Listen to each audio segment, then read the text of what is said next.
Hi everybody, this week on ANN News Kids, we'll be talking about China-Taiwan reunification, Brazil COVID-19 status, Afghanistan attack and COVID-19 statistics. The country of the week is Russia, and Saddam Pat was the first to guess it. Congratulations! In the extra fun segment, we are talking about origami, and we are talking to Karin Palmer, a risk control officer in a bank in Sweden, for the Peer to Your Career segment. I really hope you enjoy, and don't forget to like, subscribe and share. We just reached 350 subscribers. Thank you so much.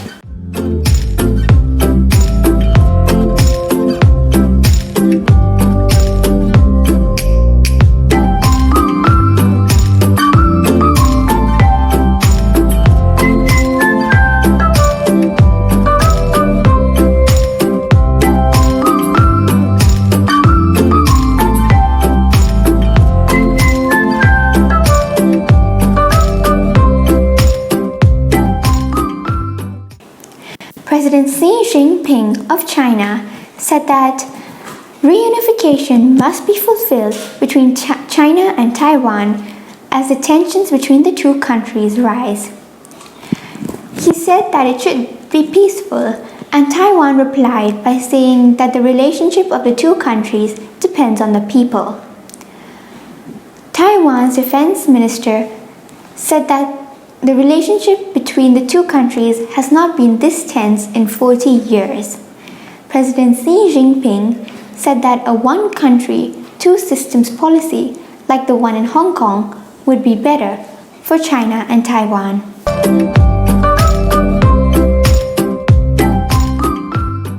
A suicide bomb attack in Afghanistan killed at least 50 people and injured more than 100. 300 people were attending their prayers when this happened on Friday. The Islamic State group, who are against the governing Taliban, said that they were the ones behind the attack. It's the deadliest attack since the US military left Afghanistan.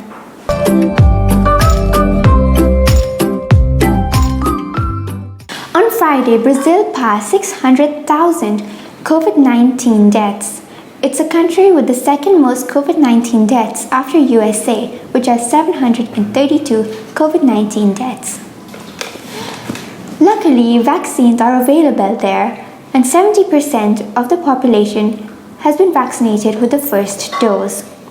Brazil's president has been criticized for his handling of the COVID-19 pandemic in Brazil, and at one point he even encouraged people to use malaria medicine as a treatment. Ironically, since the arrival of the new Delta variant, which is more deadly, Brazil's cases and deaths have been dropping.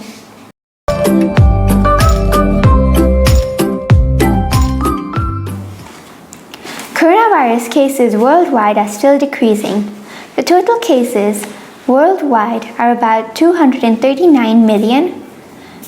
The total deaths are about 4.9 million, and the total recoveries are about 219 million.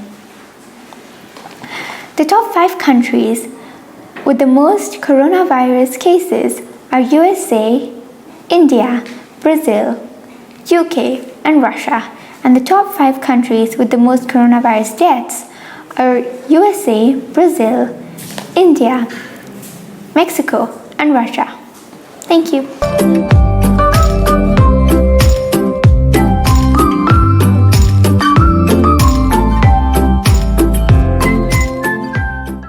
Could you please start by introducing yourself? So, hi, my name is Karin Palmer. I am Swedish and I live in Stockholm. I have, I'm not that old, but I'm 35, and I work as a risk control officer in one of the larger Swedish banks. It's not. The Swedish banks are not big worldwide, but for Swedish, they're one of the biggest. Wow, thank you. And can you tell us a little bit more about what you do? So as a risk control officer, I'm focusing mainly on operational risks. And in that sense, on a daily basis, I try to support the organization by identifying, analyzing, reporting on risks.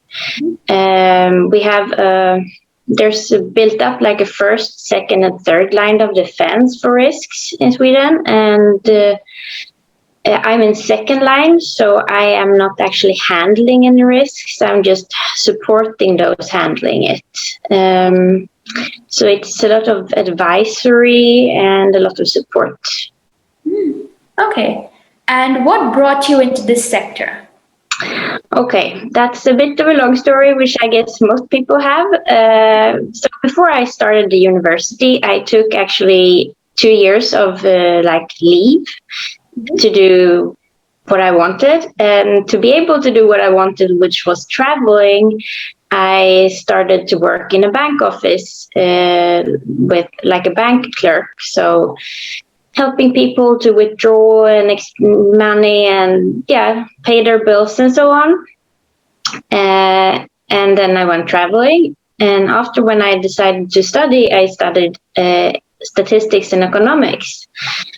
But I decided that I wanted to work in finance, and I applied for a new job within a bank office, and I worked there for a year.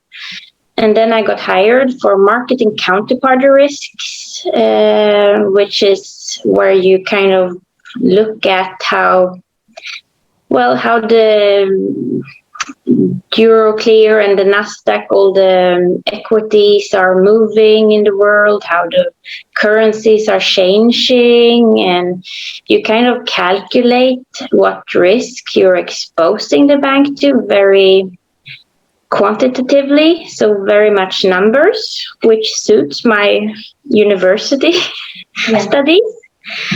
But doing that, I figured out I wanted to do something more with people and more analytical, but not by numbers. So when there was a job opening in operational risk, I decided to try that. And I found it really, really fun. So that's where it started. Then before I ended up in this role, which is not risk manager, as risk control officer, I took a year in Luxembourg, working for a fund company and with market and counterparty risk and operational risk. But in second line, so in the type of work I'm doing now, but for more risk types. And then I decided to go back to Sweden. So that's where I kind of came back to my job now. And I really love operational risk because you meet a lot of people. So that's one of the major things for me. Wow, thank you so much. And other than the people, what else do you really enjoy about your job? Well, it gives a lot of freedom. I mean, I'm looking for risks in an organization, and I'm helping the first line to handle risks that they have found, so I can often choose what to do in my daily job. For example, today I will dig into a process that they have been working with for a while and where they found a couple of risks, and I will look at what they're doing with this process. So it's the freedom of planning and analyzing and choosing what to do each day is really nice as well. That's nice. And you said you went traveling for 2 years. Where did you go? Well, I went a bit everywhere. I took a couple of months in the Caribbean. So I went to Tobago, Trinidad, Cuba, and so on. I also went to the Galapagos Islands. I went skiing 3 times. So South Africa I managed to squeeze in, and Yeah, a bit of Africa, Europe. I try to go everywhere. That's amazing. And what is your advice to kids? Don't stress. That's the one thing I think is really important, because today, when you have so much influence and you have so much things you actually want to do, don't stress it. I mean, life is long today, and as long as you have some sort of idea what you want to do or accomplish, you will manage. I'm sure all of you will manage. Wow, thank you so much. Thank you so much for your time for the interview. It was really, really nice. We really enjoyed it and we hope you did too. Thank you so Thank much. you for interviewing me. You were really professionals at this, the two of you. Thank you. Thank Yeah. you. Thank you so much. Have a great day. Yes, you too. Bye.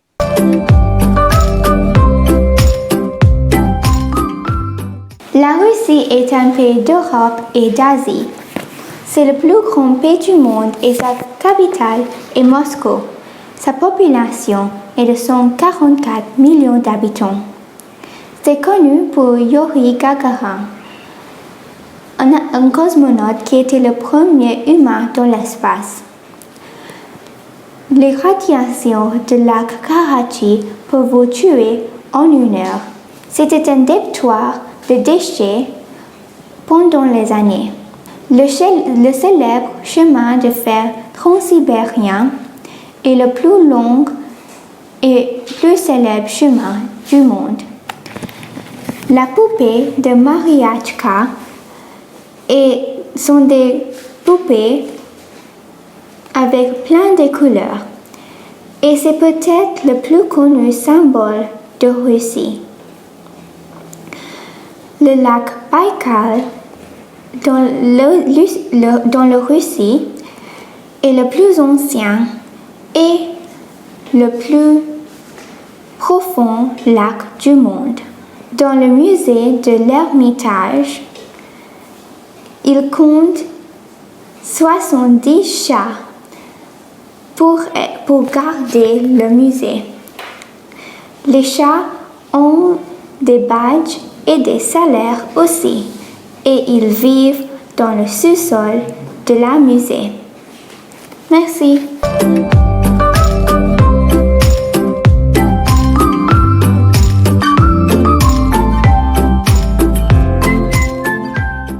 Hi everybody, this week for the extra fun segment, we'll be talking about origami. I hope you enjoy. Origami is a Japanese art of paper folding. It's derived from two Japanese words, ori, which means folding, and kami, which means paper. Origami was first practiced by the elite, as the paper was a rare and expensive commodity. Paper was developed in 100 AD, and at that time, it was not as readily available. According to Japanese tradition, folding 1,000 paper cranes gives a person a chance to make one special wish come true. Sadako Sasaki is a girl who became famous when she attempted to make 1,000 paper cranes while she was dying from leukemia after the atomic bomb in Hiroshima. She has 2 statues, one in Hiroshima and one in Seattle. In feudal Japan, samurai would train themselves for battle by practicing martial arts and folding origami. Folding origami was an optimal and calm sense of concentration for them.